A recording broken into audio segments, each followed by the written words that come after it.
He was born on a remote island, mocked for his accent, dismissed as a nobody. Yet he would rise to become one of the most powerful men in history. This is not just a story of battles and crowns. It's the tale of a boy from Corsica who rewrote the rules of ambition, revolution, and empire. In this gripping historical journey, we dive deep into the life of Napoleon Bonaparte, the brilliant strategist, the relentless reformer, the complex man behind the myth. From his meteoric rise during the French Revolution to his unstoppable conquest of Europe, Napoleon's story is one of vision, genius, and a thirst for power that knew no limits. But what goes up must come down. Betrayals, blunders, and an unforgiving Russian winter would shatter his dreams and bring an empire to its knees. Whether you're a history lover or just discovering Napoleon for the first time, this full story uncovers the triumphs and tragedies that defined an era. Watch now to experience the ambition, brilliance, and downfall of the man who changed the world and paid the ultimate price.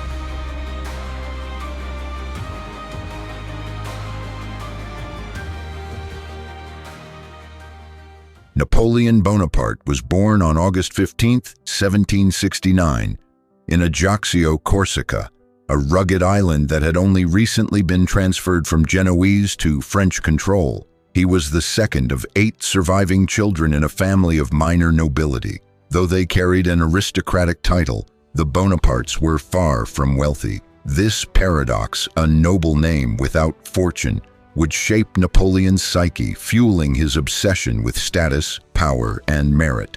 As a Corsican, Napoleon grew up resenting French rule, even idolizing Corsican nationalists like Pasquale Paoli. But his father, Carlo Bonaparte, recognized the shifting winds and aligned the family with French interests.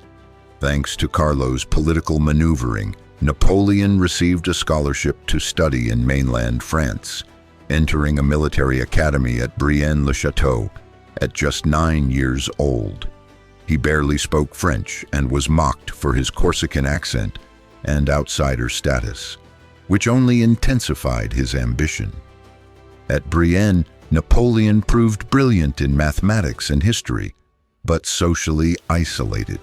He buried himself in books on classical warfare and historical strategy, cultivating the foundations of his future genius. Upon graduating, he entered the École Militaire in Paris, the top military school in France. There, he completed a 2-year program in just 1 year, a testament to his relentless drive. He emerged as a young artillery officer at 16, ready to make his mark on a nation in chaos.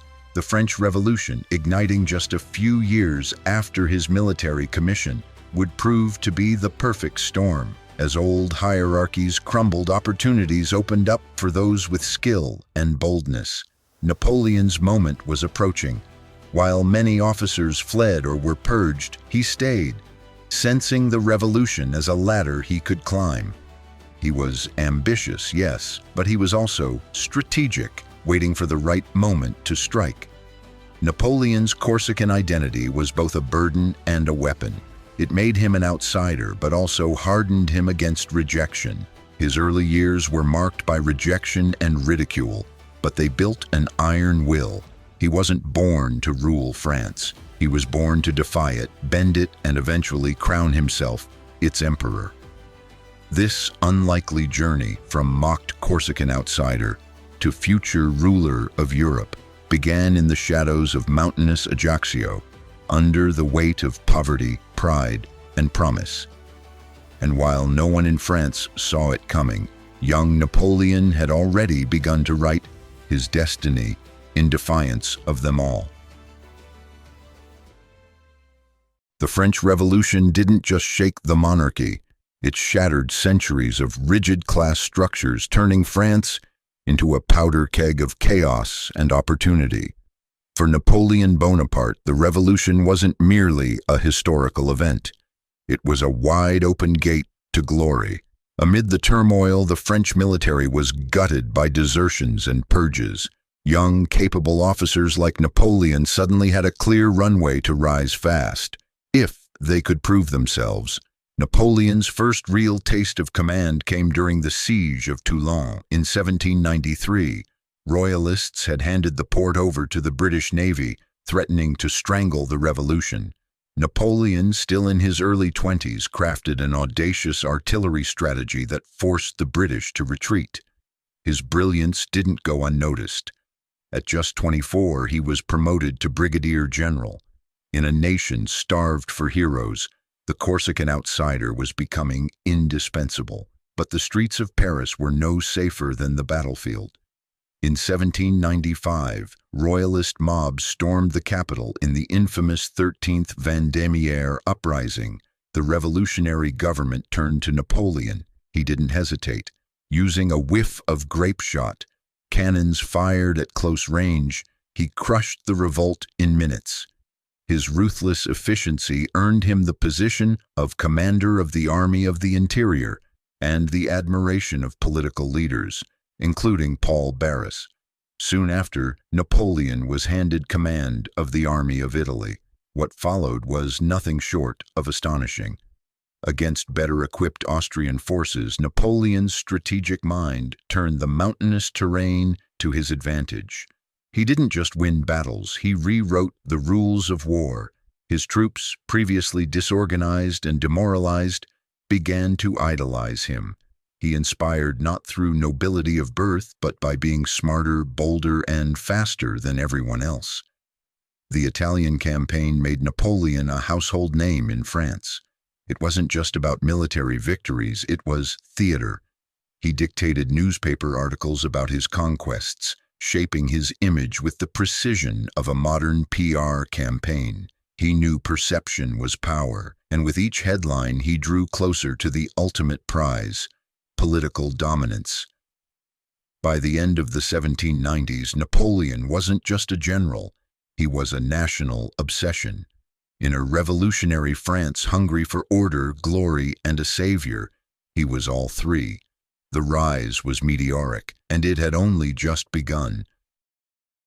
By 1799, the French Republic was gasping. The revolution had devoured itself, leaving behind economic ruin, political instability, and a leadership void. Napoleon Bonaparte, returning from his Egyptian campaign, saw opportunity. Despite the military failure in Egypt, he was greeted as a hero in Paris. The people were desperate for strength, and Napoleon was about to deliver it in the form of a coup. The coup of 18 Brumaire was swift, strategic, and nearly bloodless. On November 9, 1799, Napoleon and his allies dismantled the Directory, the governing body of France. In its place, they established the consulate. Officially, Napoleon was just first consul, but in reality, he held absolute power. The revolutionary dream of democracy was quietly buried beneath his boots. The people didn't protest, they cheered. They were tired of chaos. Napoleon promised order, efficiency, and revival. He didn't waste time. Napoleon reorganized the government, reformed the tax system, rebuilt the economy, and established the Bank of France. He restored relations with the Catholic Church through the Concordat of 1801, healing a major rift caused by revolutionary atheism. But his most enduring legacy would be the Napoleonic Code, an overhaul of French civil law that still influences legal systems around the world today. Yet political power wasn't enough. Napoleon hungered for the symbolic weight of monarchy, but on his own terms. In 1804, he crowned himself Emperor of the French in a lavish ceremony at Notre Dame Cathedral. The gesture was more than ceremonial. By placing the crown on his own head, Napoleon declared that his authority did not come from God or the Pope. It came from himself. It was audacious, theatrical, and pure Napoleon. Europe, watching uneasily, understood what this meant. The revolution was over. The empire had begun. Napoleon was no longer a product of the revolution. He was its conqueror. France, once a beacon of republicanism, now rallied behind a single man, who embodied the military glory and administrative genius they craved. The boy from Corsica, once ridiculed for his accent and outsider status, had rewritten the fate of a nation. In just 10 years, Napoleon had gone from artillery officer to Emperor of France. But his ambition had no ceiling. He had seized power. Now he would aim to seize the continent. Once crowned emperor, Napoleon didn't waste a moment asserting his dominance. His military machine, now refined and loyal, swept across Europe with breathtaking precision.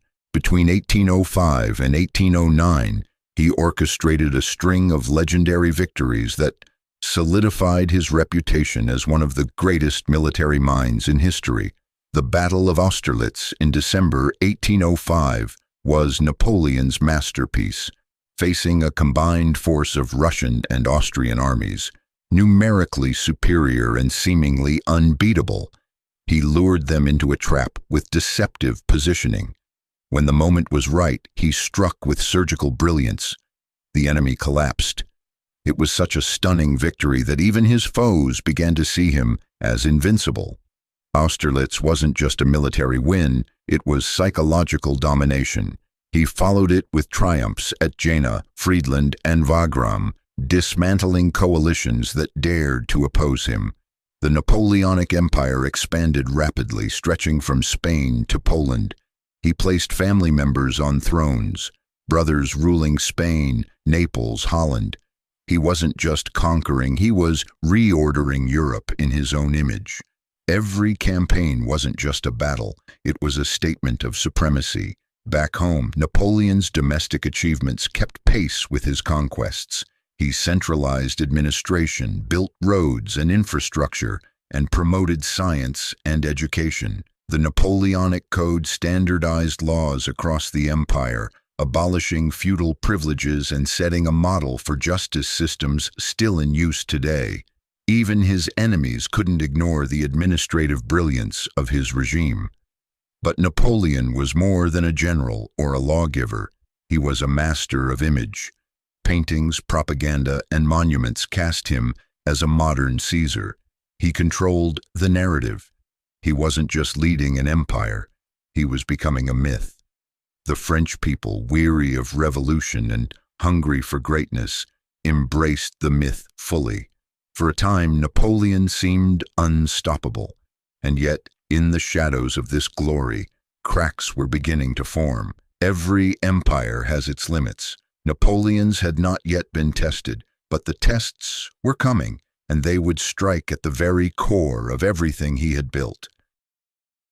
By 1808, Napoleon's empire had grown vast, but so had the resistance. His ambition to dominate all of Europe pushed him into conflict zones that even he couldn't fully control. The first major crack appeared in Spain. Napoleon invaded, deposed the Spanish king, and installed his brother Joseph on the throne. But the Spanish people revolted. What followed was a brutal guerrilla war, the Peninsular War that drained French resources and morale. It wasn't a glorious battlefield, it was a bleeding ulcer. As Napoleon struggled in Spain, he made a fatal decision: to invade Russia. In 1812, he launched his grandest campaign yet, assembling the largest army Europe had ever seen, over 600,000 troops. His goal was swift victory, but Russia refused to play by his rules. The Russians retreated, burning everything as they went. When Napoleon finally reached Moscow, he found it deserted and aflame. Winter set in. Starvation, frostbite, and constant attacks decimated the Grande Armée. The retreat from Moscow was catastrophic. Only a fraction of the original force returned. Napoleon, once seen as invincible, now looked vulnerable. Europe took notice. Countries that had once cowered began to rise. Austria, Prussia, Britain, and Russia formed new coalitions. The tide was turning, and fast. Back in France, dissent grew. The myth of Napoleon as untouchable was unraveling. His grip on power tightened, but support among the people and his allies weakened. He imposed heavy taxes and conscription, which only fueled discontent. His empire, stretched thin, began to collapse under its own weight. Napoleon's brilliance hadn't faded, but his overreach was catching up with him.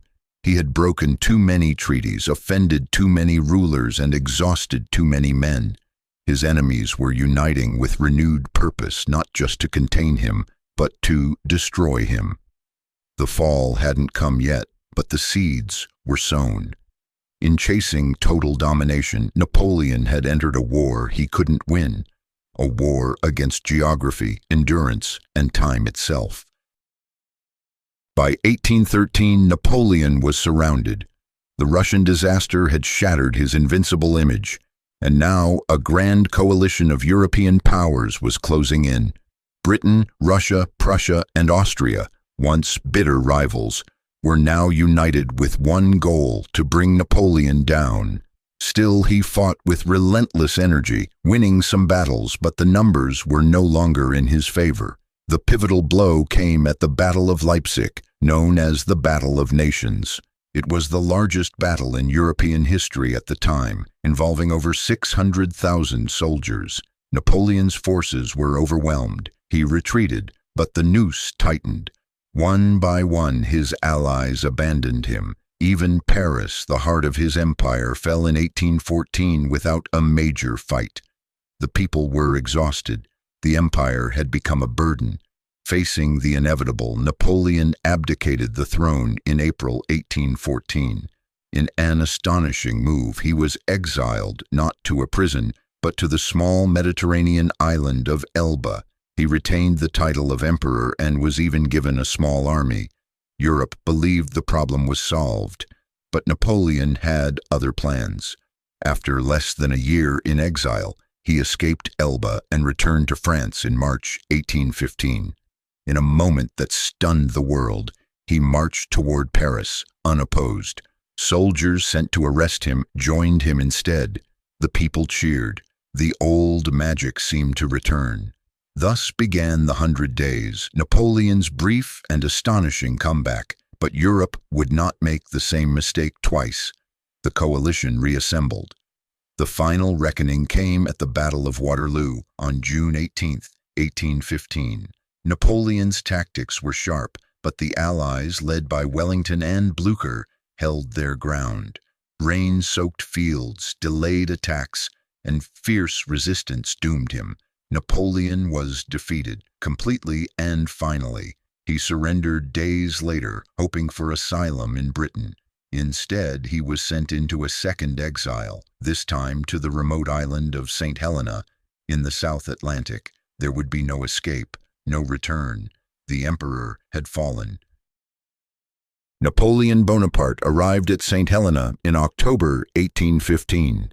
The island, isolated in the South Atlantic, was chosen precisely because it was inescapable. No loyalists, no sympathizers, no possibility of another miraculous return. Here, the man who once ruled most of Europe would spend the last 6 years of his life, watched constantly by British guards, his movements restricted, his ambitions finally silenced. His exile was not without struggle. Napoleon clashed with his British jailers, especially Sir Hudson Lowe, the governor of the island. He complained about living conditions, wrote endless letters, and dictated his memoirs. He tried to shape how history would remember him, portraying himself not as a tyrant, but as a reformer, a visionary crushed by monarchies, fearful of change. Even in defeat, he fought to control the narrative. While his body decayed, likely from stomach cancer, his legend grew. Across Europe, even among his enemies, people debated his legacy. Was he a ruthless conqueror or a brilliant modernizer, a dictator or a man of destiny? The Napoleonic Code, educational reforms, and centralized administration left deep marks that would long outlast his empire. His military strategies would be studied for centuries.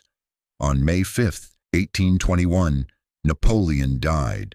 No fanfare, no empire, just the wind and the sea around St. Helena. His last words reportedly were, France, the army, the head of the army, Josephine. Even in his final breath, he clung to the two things that defined him: power and love. His body was later returned to France in 1840 and buried with honor at Les Invalides in Paris. The crowds that once cheered his victories now mourned his fall. Napoleon had become a symbol, a myth, larger in death than he ever was in life. He had conquered kings, reshaped nations, and ruled with brilliance and arrogance. But in the end, he faced what no army could defeat: mortality. And in doing so, he became eternal. Napoleon Bonaparte's story is more than history. It's a mirror for ambition, leadership, and the fragile line between greatness and downfall. His rise was fueled by brilliance, timing, and audacity. His fall by overreach, arrogance, and the inability to stop conquering when he had already won. These aren't just lessons for emperors, they're lessons for everyone. First, Napoleon teaches us the power of merit. He wasn't born into the upper echelons of French society. He carved his way up through skill, strategy, and relentless focus.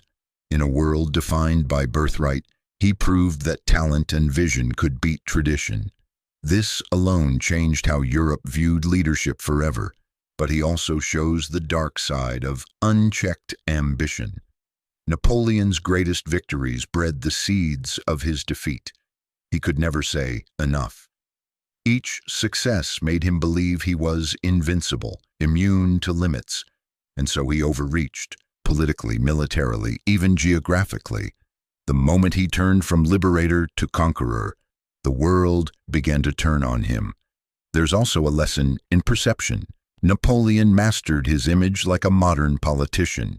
He shaped how people saw him through media, art, and public spectacle. Even in exile, he was writing history on his terms.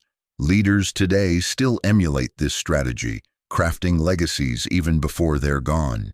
Most importantly, Napoleon reminds us that legacy is never simple. He brought war and suffering, but also modern governance and reform. He destroyed monarchies, yet crowned himself emperor. He inspired millions, terrified millions more. His name still sparks debates, admiration, and warnings. In the end, Napoleon was neither saint nor monster. He was human, brilliant, flawed, and unforgettable. His life was a storm that changed the shape of the world. And whether we admire or condemn him, we cannot ignore him. So next time you hear his name, remember, Napoleon didn't just change history, he became it.